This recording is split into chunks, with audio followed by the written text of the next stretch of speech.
Welcome to SF Liberal Buzz. We're taking back the word liberal. Don't be ashamed of it. And to be liberally buzzed, let's spend 22 minutes talking about trees. Happy holidays. And we have a toxic bill coming down the pipe that's pretending to be like Tom Amiano's bill, and it isn't. It's worse. You can't really grow collectively, and we would be able to grow collectively. And then there's another bill that is just another bill in case the other one doesn't work. It's a backup bill. So they figure if they put their money on red and black, one will win. So this is what, there's two bills about to be introduced that would dismantle Senate Bill 420 and replace it with SB 26. Lobbyists look to take down monopolists, lobbyists look to take down Senate Bill 420 early next year unless patients stand up for their rights to collectively grow the herb for themselves. With well-known corruption going back to the prohibition in the 1920s in California, alcoholic beverage control, ABC, are poor representatives of the patient's medical needs. The Drug Policy Alliance seems to be guiding the medical cannabis community toward an oligarchy by taking away patients' right to collectively grow their own medicine. If you don't want to lose the right to collectively grow, please write to Representative Jones Sawyer, and he is going to put this toxic bill forth, and one of them, SB 26 is, and I've got it on Twitter. If you follow me on Twitter, you can get to it there. It would prohibit patients to grow collectively for themselves. And this is a video of our Access dinner we had the other night, where we gave a lot of news updates, and I hope you can watch the video if you missed the dinner. It was good. It was a good dinner last night. And there's also a place where you can sign a petition, and or actually write the guy a letter. There aren't petitions. You can write to Representative Jones Sawyer and tell him that you don't think that they should monopolize the medicine. It's for everyone. And patients who are sick, how can they afford? They can afford to collectively grow, especially in an urban setting. Not everyone has a backyard. So, and the Drug Policy Alliance likes Senate Bill 26. The alcoholic beverage control would be basically controlling there were 8 permits, 3 of which were owned by Spark. Spark is a dispensary right next door to Axis of Love on 1260 Mission Street, and they, here's a side note, they were not able to get their second permit. Well, we didn't show up for their hearing, did we? We show up for hearings, just not that one, and their reasons why will become apparent. They're actually told dispensaries that gave away medicine that they would shut them down, and they make good on that, it looks like to me. Looks like that to a lot of us. And so the alcohol beverage control, really, alcohol is not a medicine, is it? I mean, maybe you could get a bullet out if you drink some, or it helps when you take cough medicine and things like that, but actually, they're bent on privatizing the herb, basically, and they don't even talk about what to do with seeds. I mean, you don't even hear about what people want to do with them. A few of the big, if we have a few growers, then we'll have a monopoly, and we'll have lower quality medicine, because the better quality medicine becomes from small growers who, and rather than 27 small growers, have like boutique strains and things that they mom and pop, love and care to their plants, rather than a big giant Monsanto type monster operation where, anyway, the plants don't get as close attention. And see, the alcohol beverage control has gone back a long time in California, like the email I sent to myself said. So lobbyists, see, the agencies would have say-so in who grows cannabis. So that means the lobbyists will control the agencies that allow people to grow cannabis. So we really need mom and pop growers. Really, I can't overemphasize that. Mom and pop growers are really the future of fair and egalitarian cannabis politics. Really, if only 8 people can grow for more than one person. It's, I mean, 8 permit holders and are granted a permit to grow. And then if you go to a permit appeals board, there's no oversight on the appeals board either. So that's just worse than the other one. They're just coming up with worse and worse laws for us, and we've got to get to Sacramento and fight this. So we have a call, I'm thrilled, to talk to Shona Gokenauer. Is that you? That is. Oh, how lovely to hear from you, my dear. This is Shona Gokenauer. She's the patient advocate and educational director of Axis of Love, SF, who advocates giving away free medicine. We're also the 5% coalition that want to do like Berkeley and have 5% of medicine given away by dispensaries who actually make millions and millions if they can afford to open more and more dispensaries rather than give medicine away. So that's an intro, Shona. So let's take it away with the cannabis proposed SB. Your voice is a little soft, so I got most of what you were saying. I'm calling in today mostly to talk about Assembly Bill 26. Yes. And the first thing I want to say about it is the press info about it is all wrong.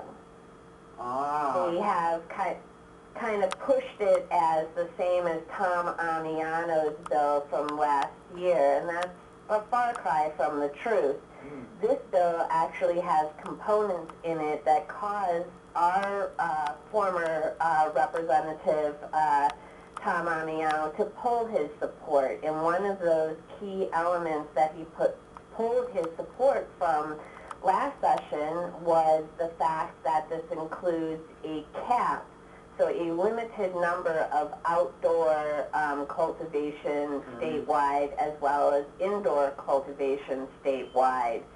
And this would really destroy many small and mid-sized family businesses and collectives that have been law-abiding and actually serving the medical cannabis patient. So it's very much throwing out the baby with the bathwater. So they're creating a monopoly for themselves. And oh yes, indeed. The lobbyists are definitely not only lying to the general public that this is something that Tom Amiano would support, but they're going to bat for their clients and making sure that patient advocates and small businesses don't get into lobby directly with the sponsor. So there's corruption going on, there's a lack of understanding of what the patients of this state deserve, and their concept of creating some type of analysis of how much cannabis the state needs is just felonious. You have no idea, no way to gauge how many people are going to get cancer next year. And until you can, you need to sit down and shut up, because right now we have a very good system. SB 420 is a great law, and I think everybody needs to look at the intention of this, which is to make new crimes so that they can make more cannabis arrests, which is stepping backwards. We need to assure that we'll have 0 cannabis arrests. Well, 25% of we're confused as to how we can, arrest and prosecute our competition. It's the lobbyists getting in the back room with law enforcement. Hello?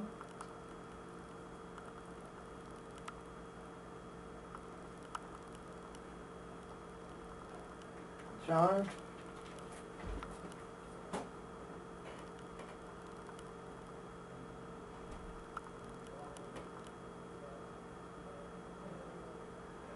Oh, my call got cut off, so anyway, she was talking about the lobbyists getting, their foot in the door big time so anyway.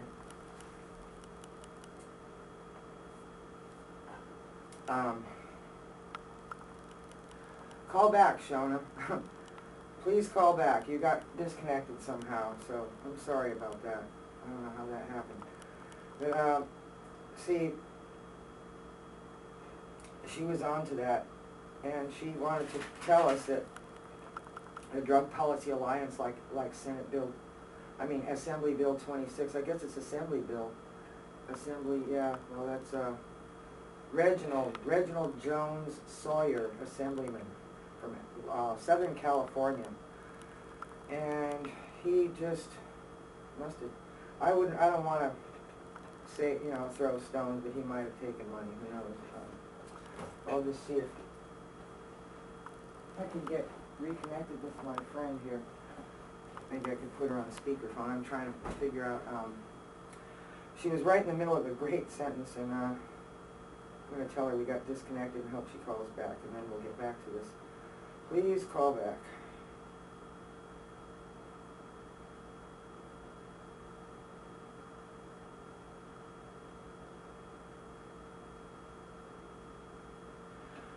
Thanks for bearing with me.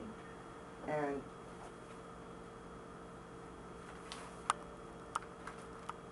so let's go through some of the Twitter, because the Twitter was about this subject.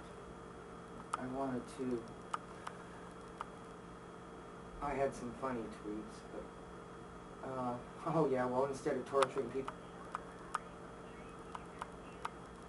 no,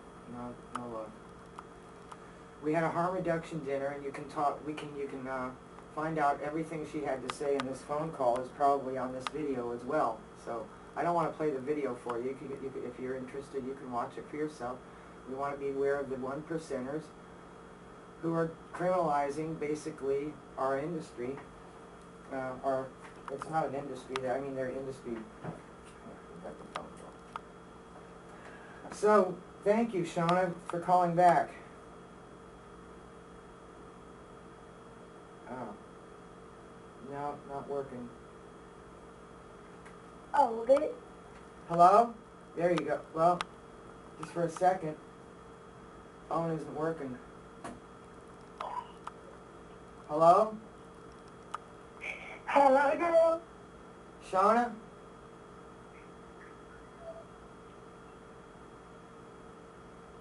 What is your name? Don't know if she's got the right number. Okay, so that wasn't Shauna that time. Now I was getting back to our tweets here.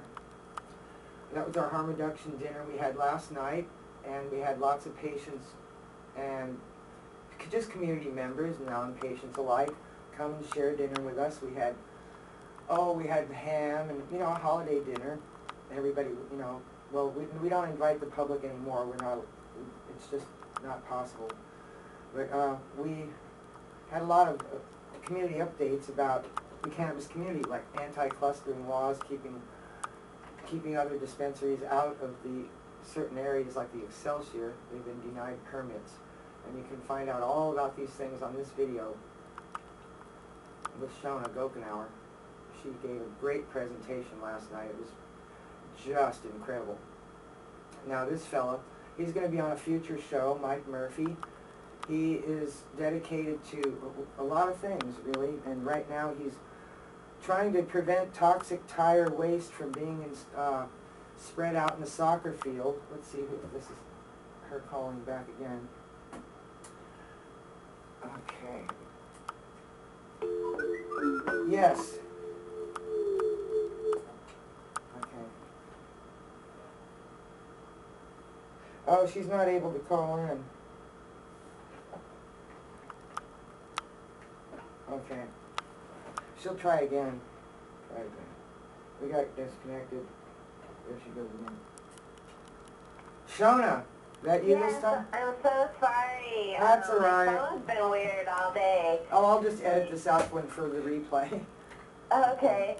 Well, I think that the point that I left off on was the alcohol beverage control is also proposed as the regulators of medical cannabis, which is pretty outrageous, seeing as some of the prior sessions, law enforcement themselves stood up and said, why would you have ABC governing over medical cannabis, especially with their legacy of corruption in California. This in and of itself should alarm everyone. And the simple fact is, why would you have alcohol beverage control regulating medical cannabis? We can see that maybe for adult use, but I think when we're looking at medical cannabis, we're looking for medical quality. We're looking for a minimum standard of care for the medical cannabis patients, not just lab testing, which is in there, and I think that's important to a certain degree. Make sure there's trichomes on the medicine, yeah. Yeah, you know, I mean, I think having a standard in health, making sure that there's not pesticides, but also equally ensuring that we don't have growers out there abusing our beautiful land in California. Oh, yes. You know, we can't have people doing the wrong thing out there, and shame on the cultivators that are polluting our waters. That's just not okay, and there does need to be industry standards on that realm. But equally so, we have to make sure that the medicine is affordable and, if not free, for those who can't afford it. So putting the ABC and a few cronies in there to sort of go out, and they can also deputize people to go out and harass other business operators. Oh, yeah. Then that's really scary. You do not want to give up these powers of democracy to the ABC and a few hand-chosen, rubber-stamped guys from some monopoly of one-percenters. And once they get the power, they don't give it up easily, and when they have the power, it's easier to hang on to it. When they, have the cannabis herb has a huge potential for money-making. They're just salivating to get their cloven hooves on it.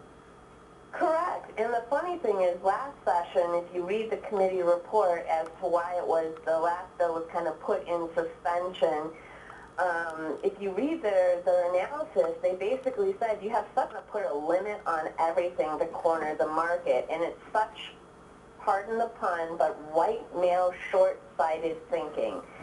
What we should be doing is looking for reciprocity with other medical cannabis states. California grows the best outdoor medicine in the world, second only, or in line with only the country of Afghanistan. So if we want to actually move forward with California's program, we need to look into reciprocity, not limiting our program, and actually bringing in